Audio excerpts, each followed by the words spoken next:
صلى عليك الله يا ابن عبد الله أحمد حبيبنا عليك السلام. اپنی آخرت کو اچھا کرنے کے لیے کہ دنیا کے اندر رونا آ جائے اور ہم آخرت کے رونے سے محفوظ ہو جائیں. دنیا کی عارضی خوشی کی وجہ سے آخرت کی عارضی خوشی سے محروم ہونا کوئی عقل مندی نہیں ہے. دو جملے آپ کو کہہ دیتا ہوں، عقل مندوں کے لیے یہ بات بڑی ہی کارآمد رہے گی. اللہ، اختیاری تکلیف کو برداشت کر لیں. آج کی پوری تقریر کا خلاصہ ان دو لفظوں میں. اللہ اکبر. اختیاری تکلیف کو برداشت کر لیں، غیر اختیاری تکلیف سے محفوظ ہو جائیں گے. نہیں سمجھ میں آئی بات ہے جی؟ سمجھ میں نہیں آئی؟ اگر سمجھ میں نہیں آئی تو نماز کے بعد پوچھ لیجئے گا. اختیاری تکلیف کو برداشت کر لیجئے، غیر اختیاری تکلیف سے بچ جائیں گے.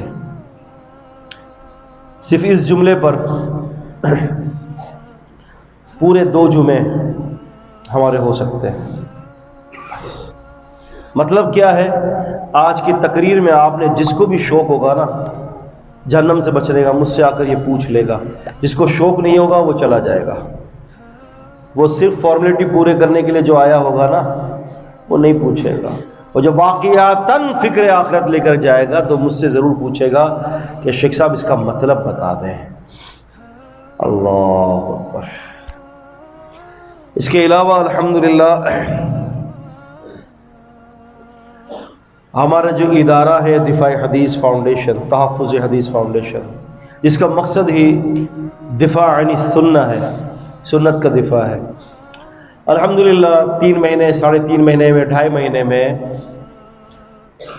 ہم اپنے مرکز میں آتے ہیں. اور ہمارا جو مرکز ہے قاری سعید صاحب کی جو مسجد ہے، بلال ٹاؤن ہے غالباً، اور جامع مسجد ابو بکر صدیق رضی اللہ تعالیٰ عنہ جو ہے مسجد کا نام ہے، وہ یہی ہے نا جو اپنا ریسکیو کا جو دفتر ہے اسی کی نہر کے ساتھ جو ہے. اب کچھ رستے تو مجھے بھی پتہ چل گئے. تو وہاں پر جو ہے یہ ہمارا دفتر بن رہا ہے. اور انشاءاللہ عنقریب چیچا وطنی کی جو مساجدیں ہیں ہم ان سے رابطہ کر کے ایک ورکشاپ رکھیں گے 2 یا 3 دن کی، جس کے ورکشاپ کا مقصد ہی ہوگا سنت کا دفاع موجودہ دور میں ہم کیسے کریں. یہ بہت ضروری ہے. انشاءاللہ ہم اعلان کریں گے 2-4 مہینے کے بعد، سردیاں تھوڑی گزر جائیں تو انشاءاللہ ہمارے وہاں پر آفس بھی بن رہا ہے. تو جیسے ہی آفس کی ہماری تکمیل ہو جاتی ہے تو انشاءاللہ تعالی ہم آپ کو اس کے بارے میں آگاہی فراہم کریں گے. اللہ تعالیٰ سے دعا ہے اللہ تعالیٰ مجھے اور آپ کو تمام امت کے لیے ہدایت کے فیصلے کر دے. جو کچھ بھی خیر میں نے کہا وہ اللہ کی طرف سے ہے، اور جو کوئی غلط بات نکل گئی زبان سے، جو غلطی ہو گئی وہ میری نفس کی طرف سے ہے. میں اللہ سے معافی طلب کرتا ہوں. اللہ تعالیٰ ہم سب کے گناہوں کو معاف کرے، ہم سب کے درجات کو بلند کر دے.